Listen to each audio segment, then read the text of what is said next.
Hey y'all, what's up? My name is Ty Mizzle. You're watching my channel Mizzle 14, and I'm here doing a review of Real Housewives of Potomac, Season 4, Episode 6. Before I start, please, if you like the video, please like, comment, subscribe to my channel if you just came to my channel, and also share my videos to get my videos out there and help person out that is increase my subscription.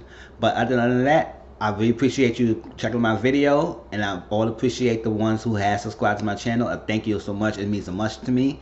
And let's move forward. All right. So the conversation continue and the argument continue from between Ashley and Candace, and basically it was saying that, listen, you really say much. We didn't really have a conversation for me to sit down and know what's going on with your life, all that stuff like that. So I'm based on what I'm saying.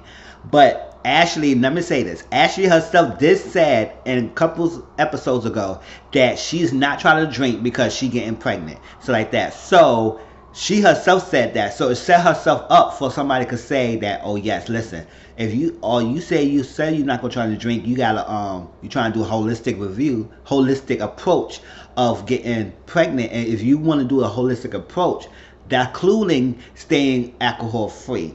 It's like that. But it's nothing wrong you have a drink before pregnancy, because sometimes whatever, a lot of people get pregnant on a drunken night or have a drinks. It's like that. But if you say you don't want to drink so you could have pregnancy, so you could be pregnant, and you want to take a holistic approach, that means you stay by your word. Then it's confusing when other people seeing that you said one thing and then you doing another. You popping drinks, okay, like that, whatever.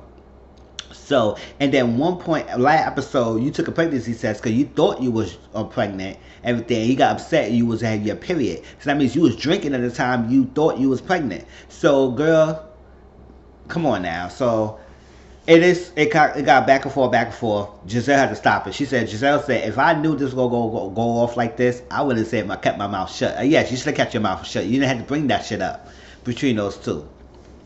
But like that. But I like that how Candace doesn't back down and stays firm to her thing. Because Monique said that. She said, yes, I don't agree with Candace, but I do like that she doesn't back down and she stayed firm to what she believes in. So I say, yes, that's what it is. She stayed firm in what she believes in. She's not backing down. And Ashley is getting a taste of her own medicine. Because now she'll say, who made Candace the judge, jury to judge my friendship, all that like that? So you was doing that all last year and all last season, previous season when you came in. You've been judging and going after people, relationships, digging in their finance, do all that shit, judging them. But now you want to be all changed person, and now because you want to in this figure approach of pregnancy after you had this miscarriage and you open up all that shit like that. But that should excuse your behavior before because now you change. I don't believe that. I don't believe you 100% change. I believe you changed to somewhat in regards and being humbled more, but I don't think you 100% change of where you was before. We'll see.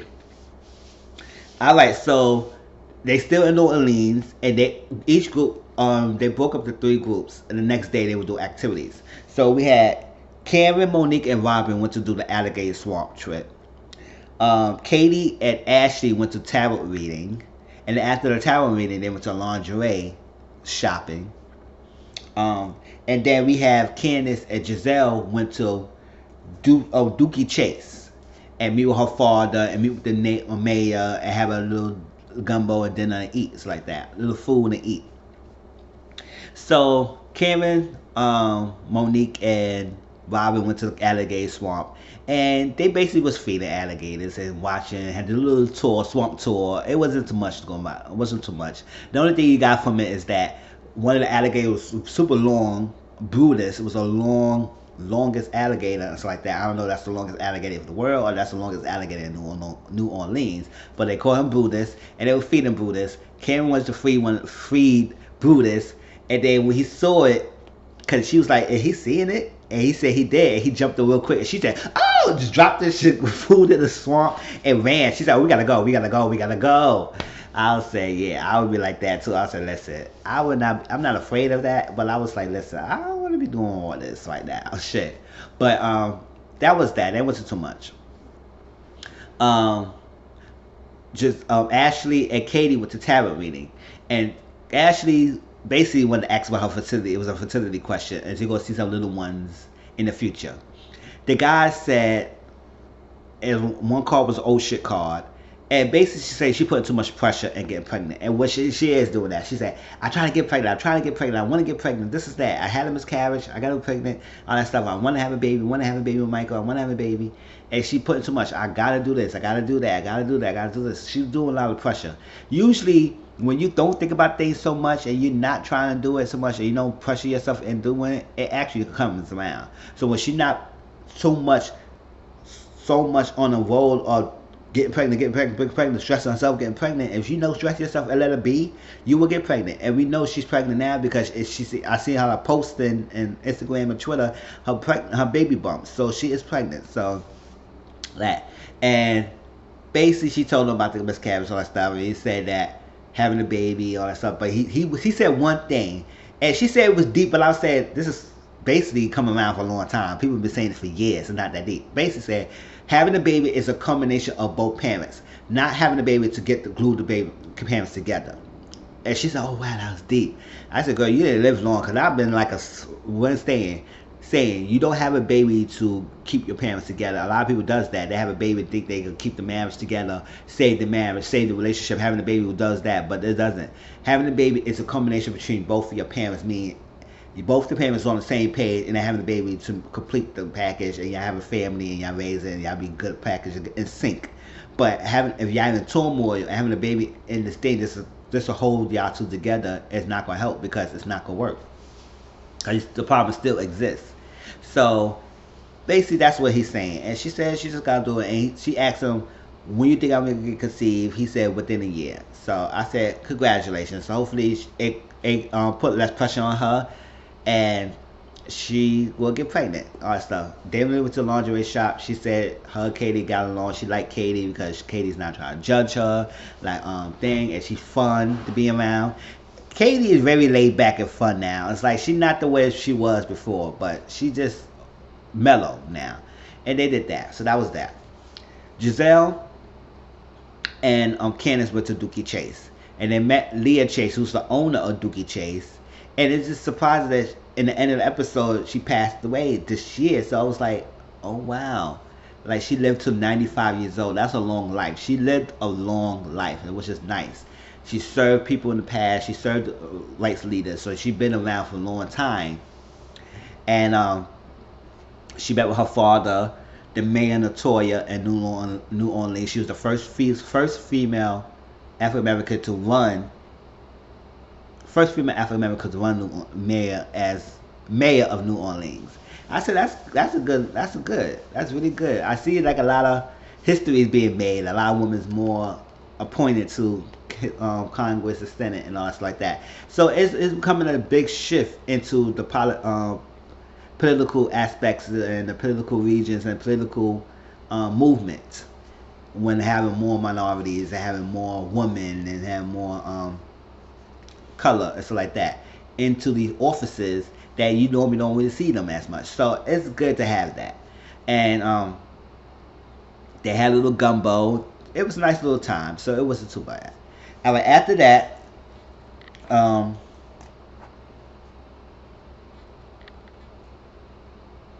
it was the next day. It was celebrating her father's 80th birthday. So she reached out to her family that's in New Orleans that she haven't been seeing as much, and had them come to this venue and enjoy her father's 80th birthday. So all the ladies supposed to be down the thing. Katie was late, and Karen. So all the ladies met up except for Katie and Karen. Katie was so late. I don't know what's going on with Katie. She runs late, and then Karen was running late. So they went in the bus without them, and they have Karen and Katie meet them at the venue with an Uber, whatever, later on. They went in the bus and trail bus like that, and went to the area. It was a band, and they was marching down the street. And they were having a good time. I would say, hey, New Orleans style. And then it went in. All ladies had white, just like I wear in the video, white. But so they went in the video. They went in the venue, all white and everything. It was nice. It was an all white party. Beautiful. And that's where we got introduced to Steve. Steve was Giselle's ex at the time. Was Giselle's ex. And basically, they broke up because Giselle was told something by somebody. She believed the person. She was on her bullshit, and I guess it was not true and all that stuff. But she didn't want to let go. She had no tolerance, all that stuff. Just like how she does. She had one little simple thing, bad thing, even though it's right or wrong. She gonna cut you off, and that's what she did to Steve, and then they let go. So I was like, oh, okay, that's what happened. But they was there. All right. So Ashley apologized to Monique for what she was saying to Monique about last year because she gave Monique a hard time. Monique was suffering a miscarriage. She did a lot and everything. And Ashley was implying that she was drunk. Basically judging her was at her, just like Candace is at her now. So Ashley would apologize. She said, I ain't know you was going through a lot. It was wrong for me to do what I did to you, all that stuff like that, so I apologize. Monique accepted the apology. And then she went to confession. She said, I didn't really need Ashley apologies, but I do appreciate that she accepted the fact that what she had done was not right. And she's growing, and she know that she lived long enough to know things happen and stuff like that, and to know when to cut it down. So she appreciate Ashley mature enough to think about that and to move forward. All right, so later on, that was that. And then later on, we got Candace went to apologize to Ashley.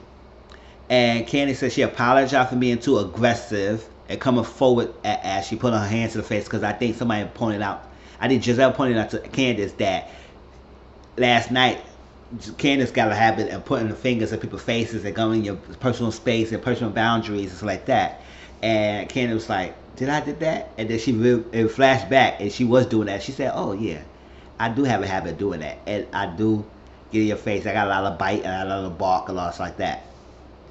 And they was trying to say the phrase, she has all bite and no bark, but she's have a lot of bite and a lot of bark as well. So she backs up what she's saying, so like that. So she's basically a little chihuahua barking at people, all that stuff like that, and going out, woo, woo, woo, woo, woo, woo, in her mouth. So she has it like that. She has a lot of bite, basically, and a lot of bark to back up. So that was that. And then Karen and Katie came in, and they Giselle introduced Steve to everybody, to the ladies. And then when Karen got in, and I said, I don't know, Karen, this episode, I do like Karen. I understand she's grieving and stuff like that, but I don't know, I wasn't too keen on what Cameron was doing this episode. So, backtrack, I forgot. While Candace did apologize to Ashley, and she said she wanted to get to, she apologized to Ashley for being too aggressive, for being on her face and like that. But she never apologized for what she said. She just apologized for being too aggressive and being in her personal space, all that stuff. But she said she wants to get to know you. She wants not to get to know you, but she wants to be in her world. She wants to be there for her pregnancy and everything, and know her journey, because she didn't know her much like that. So she want to be around. And Ashley said, "Oh, it's gonna take me some time." I was like, "Oh, okay. If you say that it's gonna take your time, I take your time. I apologize. I'm not apologizing again. It will take you time. Take your time, whatever. But I'm not gonna kiss nobody's ass." So, so Karen was like, "Oh, she becoming a little me. She becoming like a little Karen, so like that." Now all of a sudden you want to take some time to take her rob it. She said, "Oh well, it took a while for me and figured Ashley to get to the point where we could be friends. It took 2 or 3 years because Ashley was all in your damn business and figured jamming at you and judging you just like you fucking was doing. So Candace and Ashley is just like what you and Ashley you was before. So don't make it seem like, oh, Ashley took a hard time to warm up to you, that y'all was good terms, all that stuff. No. Ashley was being judgmental. She was all in your business. You didn't like her, so that's what took y'all a while to get to the point where y'all at. Then when y'all started banding together and coming after Karen, that's where y'all started getting good. So don't act like, don't mix it up, girl. Now she trying to act like she wanted to take all a long time and take me a while to get you to me my friend's space. I said, bitch, shut the fuck up. I wasn't finna ask you. I still don't feel ashy like that, because she was doing all this junk, but now she want to turn around and act like she's all Miss Innocent. All right, so, but I said, okay, whatever. So Candace said, okay, cool. So Cameron asked Candace, what's going on? And Candace said, like, you know what? I just feel like Ashley is not genuine. She is faking because she's sending mixed signals. She said, oh, one thing, we be good, we be friends, and now all of a sudden, oh, I gotta take some time to get used to you or something like that. And Cameron said, it could be like that. She could send mixed messages. It's confusing. So we got to nip that in the bud and clear that confusion up. So, but so then this is why I came back. So Giselle introduced Steve to the ladies, and Karen was like, oh, y'all used to date? It's like that. How long ago? Everything. And oh, you're going together, it's like that, all that stuff. What about Sherman? It's like that. She said, oh, so it was like, oh, Sherman, why you bringing Sherman name up? And you know that's a touchy spot for Giselle, so she was taking him back. And she said, well, if you try to date him and try and get with this girl like that, she got a track record. She got a track record. So learn or be careful with her. And I said, ooh, girl. And I said, you need to be careful with your walk on. I was like, Cameron, you doing jabs, girl. You doing little jabs. Giselle wasn't coming after you this episode. Like, she trying to give you a space. She trying to let you be. But you coming at her a little too strong now. So, yes. She would say, oh, be careful with her. She got a habit. She got a track record to do what she want to do and cut people off, all that stuff like that. So, you got to be careful if you going to get back with her. So, I was like, and then walked away. So Giselle said, listen, Karen was all uptight with me by getting her business, but now she want to come in and throw Sherman out and coming out here and telling people about my business and stuff like that. She way out of line, but she was kind of out of line with her statement with that. I do agree, she was out of line. Karen was doing way too much in this situation. So they got back on the table. They sat back on the table, and Karen told Ashley about the Candace thing and how Candace felt that you was not being genuine, you being fake on this friendship like that, all that stuff. So Monique was sitting there and that was stuff. So when Candace came in, he said, oh, we talking about you, something like that. What's going on? She said, so Ashley came to Monique. She said, oh, so you want to apologize and you wasn't really apologizing for what I said? She said, no, I apologize for being aggressive, but I don't apologize for what I said. I stand by what I feel. I feel that if you try to get pregnant, everybody's like, oh my gosh, just like that. I would say, listen, yes. She sound like a broken record by saying if she's trying to get pregnant, she's not understanding that it's nothing wrong to have a drink before she get pregnant. But she should have had put it out there that Ashley said it herself to her or whatever, that she was not trying to drink to get pregnant. So Ashley said herself she's not supposed to be drinking or she don't want to drink. So because she's trying to get pregnant. So now all of a sudden you're drinking up the storm. So, but that drinking comment, it needs to get that down, and it's getting too redundant or something like that. It is what it said. She said she stand by what she said. I like how Candace stand by firm. She said, I stand by what I said. I stand how I feel and everything. So that's what Monique was saying, that, oh, yes, you understand she had a track record and you judging based on what she was be doing, and now she lived up and she lived along. She lived and she went through some turmoil, maybe because just because she has the miscarriage, it's possible that she has changed. And I said she didn't change that much. I don't think she changed that much, but who would let it be? So Ashley trying to come around and act like she's a Miss Innocent girl, and like she's all good, and she is so wrong, she's so justified with how she feels, that she coming like Candace. And it's so funny how Candace is doing to her what she was doing to these ladies all past 2 or 3 seasons. And now everybody's on Team Ashley saying, oh, Candace is being judgmental. She's doing this, she's doing that. I said maybe she could be a little judgmental, but don't let forget that Ashley was doing the same thing to y'all. So come on now. It's like that she getting her take her own medicine. Now she can't take what she's doing, and now everybody got to come in her defense. I said, no, you don't need no defense. You don't need nothing like that. So I glad that Candace stayed by her son, stayed by what she said, stayed by her feelings. But Candace, just let her go. Don't let it be. She said she do what she do. She want to get pregnant. Let her be pregnant how she want to be pregnant. Hey, she want to drink. Let her be. Keep your feelings to yourself and don't have to worry about that shit anymore. Just let that. So Giselle ended the guest. She said, oh, that's it. We done. All right. So Giselle went to get the cake after she did her little speech. She had a farty little speech and everything. And then went to get the cake and asked Candace to sing. And it was funny though, cause Candace was trying, and her pitchy, her voice. Candace, don't sing, girl.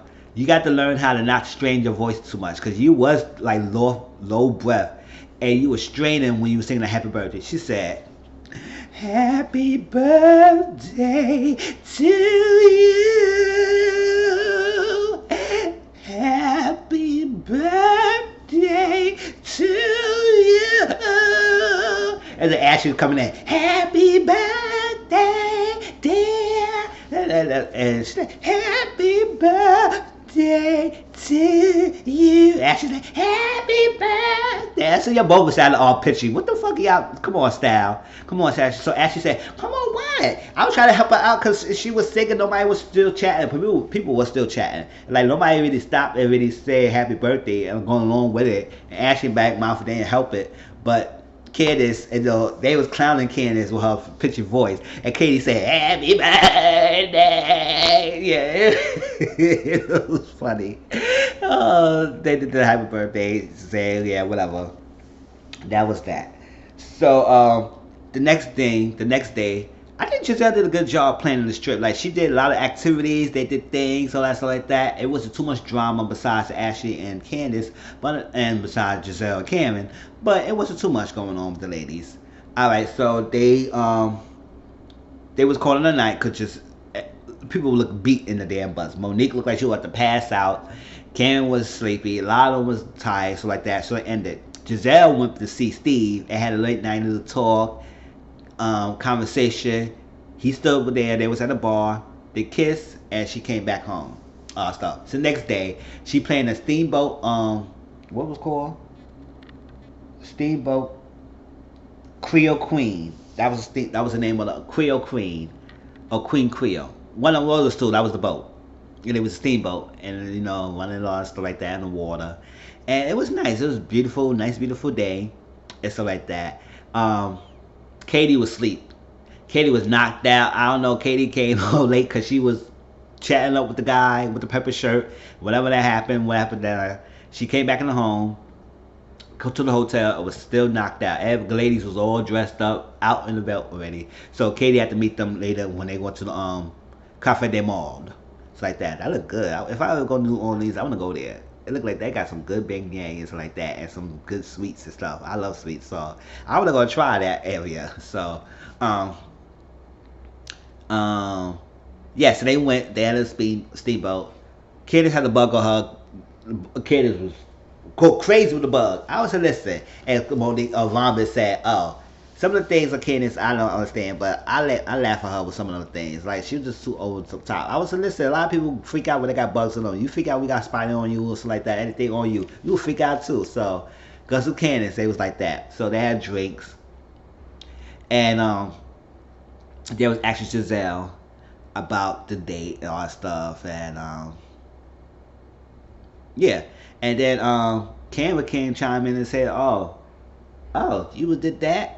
So what about Sherman? What's going on?" All that Sherman, she said, Giselle said, "I'm not trying to talk about Sherman right now," all that stuff like that. And you asked her the questions, all that stuff. She answered it and all that stuff, but she was getting a little too much. It was like, yes, you get a lot.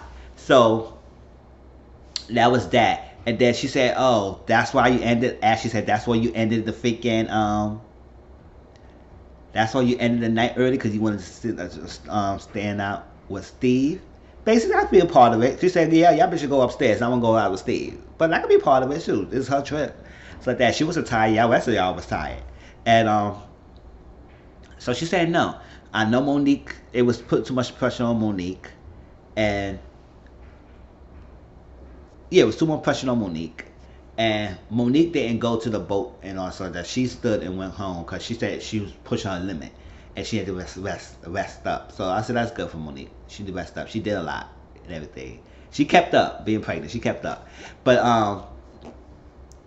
yeah, that was at the boat. She said that Monique had a lot going on like that. And then you grieving and Cameron's grieving. So I want her to go home. She said, "Don't say that I'm grieving. Don't say that word." So like, why you say it like that? And I said, what she said, how she said it, because I didn't catch it. Maybe somebody else could tell me how she said it, but I didn't catch that. Just Giselle was any vicious or malicious with what she said Karen was grieving, because that's what Karen said. She's grieving and she been on the trip. That's what she mostly be saying throughout the whole trip. I'm still grieving. I still lost my parent. So like father, my mother, I'm still grieving. I'm still grieving. That's what she kept saying throughout her whole process when she was there. So what word could she said if that's not what that was not what you was doing? So Karen was she was in her feelings. I don't know what she was doing. She was in her feelings. So I was like, okay. They went to the table and they went to eat and all that stuff. Giselle wanted to join her beignet. She was now like that. It was some boundaries. They said we're not gonna talk, we're not to discuss this, we're not gonna say this, we're gonna mind your business like that. She said cool. Giselle said cool, I wanna eat my beignet. So they eat her beignet and then Kim went off. Oh, because before that happened, Kim was at Giselle was like, listen, what's going on here? Like, you saw with Steven and stuff like that. I could have sworn you were going to counseling. She said, I'm not going to talk about this. I'm not going to talk about this. I'm not going to talk about this. She said, well, I'm just asking you a question. Just like she asked you a question. You didn't want to talk about your business. So she don't want to talk about Sherman. That's a tough subject for her. You don't trust Giselle. And I do believe that Karen does have some set boundaries, how she wants Giselle to be. And she could do whatever she wants. Because now I started to see as much now. But I was like, okay, it's like this conversation didn't have to go blow up like that the way it did. And they was going back, but basically Giselle was going back and forth with Karen. She was like, let's set boundaries. Boundaries. You didn't want to talk about this. Let me not talk about this. Here's the boundaries. She said, okay, cool. All that stuff. That's what she wanted to join her beignet. She was quiet. And then Karen said, let me tell you something. I ain't gonna fucking get my business. Get the fuck out. This was Karen. Get out my fuck out my business. I'm gonna do this and that and this. I'm gonna do whatever I want and stand on. I was like, wow. Kim, you going off, girl. I don't know what you were going off for, but you was going off. And Robert said, I understand you want to do this on boundary. Can you not curse as much? She said, I could do what I want to do, or something like that, and I can do it. But I would take that in consideration. I said, okay, cool. That's that. And that's how they ended. That was Potomac, y'all. Please, we'll start back next week. I guess they're going back to Potomac. They're going back home. This was the last day. And I don't know, something is going on with Karen. Her emotions is up and down. So it's expected when you lost two parents around the same time and it's continuing filming. So her emotions is still not in check yet. So I understand her thing, but maybe calm it down a little bit and Giselle just give her space and just let it be. All right. And I appreciate that Jill wasn't going back and forth with Karen with this, but it was a lot going on. But I wasn't feeling Karen too much this episode. And I'm not really team Giselle as much, but I understand that Giselle calmed down. She wasn't doing too much in this episode. But Karen, you was doing a lot. Alright, please like, comment, subscribe to my channel if you're new to it. And I'll talk to you all next week for Potomac. Peace.